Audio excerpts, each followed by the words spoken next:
Konsep keikhlasan umat Kristen Indonesia terhadap hinaan kepada mereka inilah yang mengagumkan buat saya.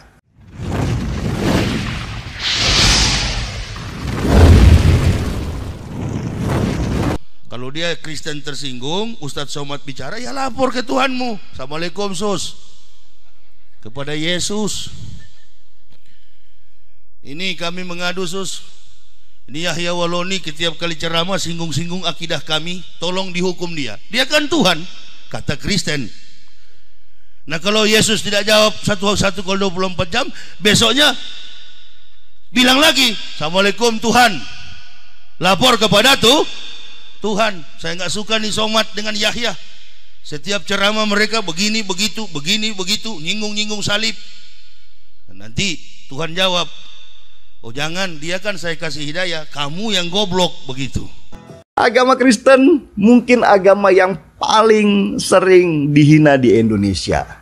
Bukan hanya dihina, mereka juga bahkan dilarang ibadah di beberapa daerah.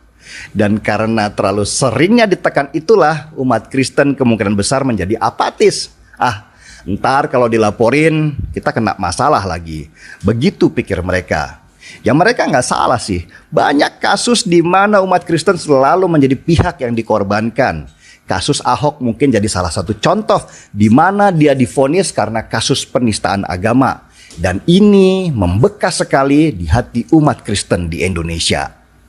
Apalagi setiap hari Minggu, pendeta mereka selalu menekankan di dalam khotbahnya, kasihilah musuhmu, kasihilah musuhmu. Sehingga umat Kristen akhirnya lama-lama menjadi orang yang nerimo. Cuman dihina, toh masih bisa cari makan dan gak mati kalau cuman dihina doang. Begitu mungkin pikiran sebagian besar dari mereka. Konsep keikhlasan umat Kristen Indonesia terhadap hinaan kepada mereka inilah yang mengagumkan buat saya. Hinaan terhadap agama bukan lagi sesuatu yang penting. Yang penting adalah prestasi di dalam hidup di dunia. Persis seperti apa yang mereka yakini. Kalau pipi kananmu ditampar, berikanlah pipi kirimu. Bukan saya mengunggulkan agama Kristen itu lebih tinggi dari agama lain. Tetapi setidaknya konsep itu bisa kita pelajari supaya kita tidak terlalu reaktif atau bereaksi berlebihan ketika ada orang yang menghina agama kita. Karena ketika yang dihina itu reaktif, maka akan muncul hinaan-hinaan lainnya. Karena pasti si penghina itu senang ada reaksi balik dari mereka yang dihina. Coba kalau kita cuek, yang menghina juga lama-lama bosen. Karena pasti nggak ada reaksi apa-apa. Inilah yang terjadi di banyak negara maju. Ketika hinaan terhadap agama bukan lagi sesuatu yang dianggap serius. Mereka itu lebih tertekan kalau belum dapat kerjaan, tidak diakui oleh sekitar, atau belum dapat pasangan. Masalah agama itu urusan pribadi dengan Tuhan, gak usahlah diumbar-umbar di media sosial. Dan karena itulah mereka akhirnya bisa berlomba-lomba di dalam teknologi, saling berkompetisi siapa yang duluan bisa ke Mars, saling sikut-menyikut di arena balap yang prestisius, juga saling mencari kejayaan di bidang ilmu pengetahuan. Itulah kenapa mereka lebih maju dari kita di Indonesia dalam segala bidang, kecuali bidang agama. Bidang yang sangat kita kuasai, mulai dari neraka paling bawah sampai berapa jumlah bidadari di surga, kita sangat tahu detailnya. Meski takut disuruh berangkat duluan ke sana.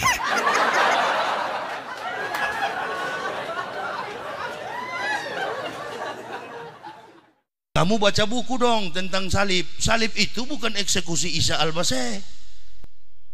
Salib itu adalah lambang eksekusi dalam sistem pemerintahan Romawi. Assalamualaikum Yahya Waloni, apa kabar? Wah enak sekali ya, karena di penjaranya cuman sebentar doang. Maaf ya, saya telat ya untuk merespon video Anda. Walaupun ini adalah video Anda yang lama, tetapi ini cukup mempengaruhi umat Islam semuanya. Maka di sini saya akan menjawab setiap apa yang menjadi argumen Anda. Yang saya katakan adalah omong kosong doang.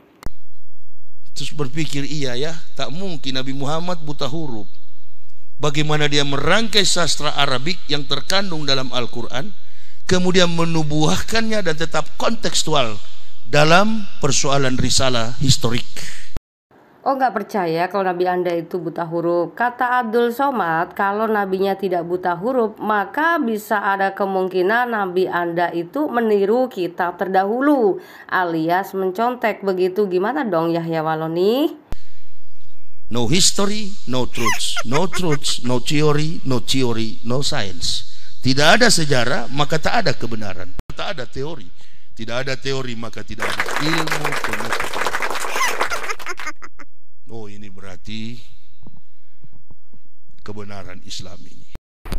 Kebenaran Islam yang bagaimana dong, Tat? Sedangkan tadi Anda bilang kebenaran itu harus dilandasi dengan historis, dengan sains, ya, lalu kemudian dengan teori. Tetapi pada kenyataannya Al-Quran itu hanya melalui makhluk yang dari dalam gua Hiro.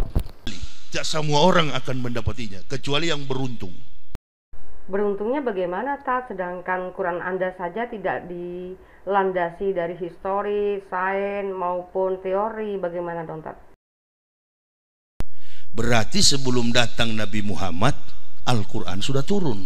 Waduh, ambiar nih, Tat, ya. No history, no truth, no theory, no science. Berarti ambiar semua, Tat. Barusan yang Anda bilang, masa Quran sudah ada sebelumnya? Ini gimana ceritanya? Mau bicara sains, bicara teori, bicara sejarah, itu bagaimana? Ampun, Masya Allah.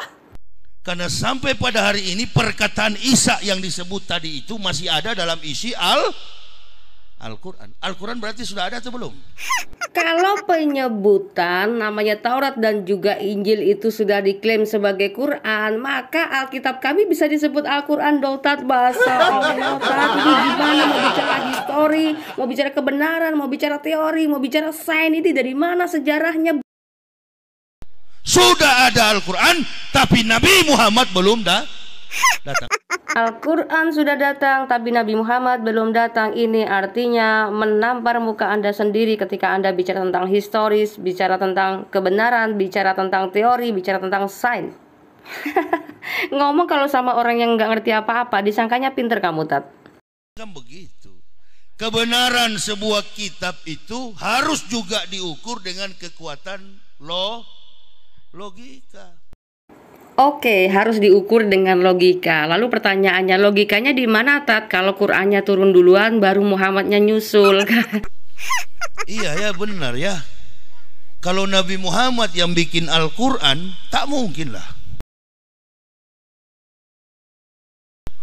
Dia akan datang setelah Isa sudah menyampaikan. Yang disampaikan Isa 576 tahun terbukti. Bahkan sampai hampir 1500 tahun Al-Quran tak mampu diselewengkan oleh otak dan tangan kotor manusia. Yakin Al-Quran nggak bisa diselewengkan orang? Coba, Tat, nih ya, ada dua kitab. Nah, perbedaannya sudah saya kasih tanda. Silahkan di cross check ya, dan diperiksa dulu. Kenapa Al-Quran bisa diselewengkan orang? Artinya tidak sesuai. Nah, ini adalah manuskrip Quran yang cuma hanya beberapa lembar. Sebagian yang sudah dimakan rayap, ada sebagian sudah dimakan kambing, jadi tinggal sisanya seperti ini. Lalu kemudian Anda cross check dengan Al-Quran Anda yang Anda pegang kopiannya. Lalu Anda periksa juga ya, huruf-huruf yang tertulis di dalam manuskripnya ini adalah huruf Arab zaman dulu tanpa harokat ya. Matius bilang lompat ke kanan, Markus bilang sarto ke kiri, Bartolomeus, Capticus, Stefanus, Tetanus. Tuh kan, cuma bisa menghina dan ngelawak doang kan. Yahya Waloni, ilmumu yang mana sih yang kamu kita di atas andalkan? meja berdebat secara intelek supaya saya Islamkan kalian. Hadirkan kasih banyak kalian punya jemaat di depan supaya saya Islamkan. Wah, boleh dong, Tat. Kapan dong bisa masuk room channel saya ya? Akan saya kasih karpet merah buat Anda. Kalau memang betul Anda bisa mengislamkan saya siap sekali. Ayo silakan ya, saya undang untuk Yahya Waloni secara khusus. Orang yang sangat luar biasa ini pinternya. Minggu bulan kemarin saya dari Sumatera keliling Jakarta, Sumatera, Jambi, Aceh, 17 kafir saya Islamkan. Ya, liciknya kalian adalah orang Kristen bolehkan kalian Islamkan, tetapi orang Islam gak boleh kita Kristenkan. Nah, kenapa tuh? Dalam sebulan pasti ada 2-3, sudah ribuan. Apa enggak jengkel tuh kafir sama saya? Kalau diislamkan pakai data sih nggak apa-apa, Tat. Kalau cuma hanya ngebodohin atau ngibulin orang mah jangan ya, kasihan. Apalagi kalau cuma hanya ngelawak, itu nipu namanya, Tat. Tapi saya juga sportif bermain. Saya bilang jangan semualah masuk Islam. Kalau sudah semua nanti siapa yang jadi kayu bakar? Betul, Bu? Bu, betul? Betulnya di mana? Yakinnya di mana? Orang Nabi Anda aja sudah almarhum, dia nggak bisa bangkit lagi setelah mati, begitu loh. Jadi yakin amat kalian. Itu namanya cuma ngelawak dan menghibur doang. Kemarin kan ada orang India nih, ada di video saya di HP. Orang India saya Islamkan di Belawan, Sumatera Utara, Medan. Di pinggir gereja banyak sekali. Saya Islamkan orang India, agamanya Buddhis. Wah, ngarang nih, India kok agamanya Buddhis. India itu agamanya Hindu. Saya bilang sama dia, namanya Yogi. Yogi, alhamdulillah kau masuk Islam. Kenapa Ustaz? Kalau ente tidak masuk Islam, Masya Allah, hitam mengkilat begini, kayu bakar paling mantap ini. Dengarkan ya, Yahya Waloni, dalam hadis Ahmad 26216, orang kulit hitam sudah ditakdirkan masuk neraka sama Allahmu. Jadi apapun agamanya, mau agama Islam pun, apalagi sampai masuk agama Islam, itu kasihan, justru percuma dan sia-sia. Karena memang orang kulit hitam itu sudah ditakdirkan masuk neraka. Kasihan amat ya. Yuk semuanya yang kulit hitam, semuanya mendingan murtad saja. Oh, lama di api ini kalau yang begini. Memang mengkilat seperti HP saya ini nih. Hitam sekali, mengkilat, gagah ini kalau jadi kayu api ini. Terkait dengan itu, ibu bapak protes sama saya. Oh enggak ah, Nabi Muhammad belum datang, belum ada Al-Quran. Sudah ada, buktinya yang Isa katakan ada di Al-Quran sampai hari ini. Yang saya baca pertama surat Maryam, yang saya baca kedua adalah As-Saff 61 ayat 6. Ada semua dalam Al-Quran. Berarti sudah ada Al-Quran. Isa sudah menyampaikan, Muhammad belum datang. Tertulis di mana, Tat? Ya, karena Quranmu bilang Isa yang tercatat dalam Quran itu saudaranya Harun. Jadi hidupnya sejaman dengan Musa. Nah, ini beda dengan Yesus ya. Jadi jangan kau sama-samakanlah, kasihan sekali ini orang. Ibu bapak protes sama saya. Iya memang sudah ada Ustaz, tapi waktu itu sudah ketemu Nabi Muhammad. Di mana ketemu? Di warung Ciganea. Ya, nggak ada bukti tapi cuma hanya bisa ngelawak lagi. Kasihan deh umatnya nih. Tolong dong kalau ente datang kabarin aneh, tulis di Al-Quran. Mana mungkin nggak masuk? Jauh jaraknya, mana tahu Rasul Isa datang. Semua itu berkat pertolongan wahyu Apokalipsis diturunkan di Gua Hira.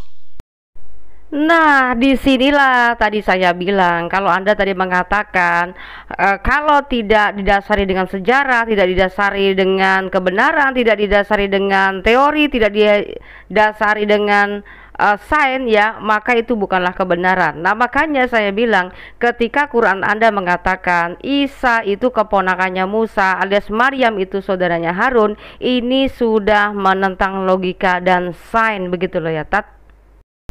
Disusunlah Al-Quran itu berjilid-jilid, sastra yang terkandung di dalamnya mengandung 6.666 ayat, 30 juz, 112 surat. Haleluya, haleluya. Coba sekarang orang Kristen harus baca ini ya, dalam Wahyu 13 ayat 18 yang bagian terakhirnya. 666 ini adalah nama bilangan antikris. Nah, di sini puji Tuhannya Yahya Waloni itu mengakui bahwa dalam Qur'annya itu mengandung makna yang berarti memang antikris ya. Dalam Al-Qur'an itu pembahasannya memang menyangkal semua sejarah, menyangkal semua histori, menyangkal semua sains, menyangkal semua fakta, dan menyangkal semua kebenaran yang tertulis di dalam sejarah bangsa Israel.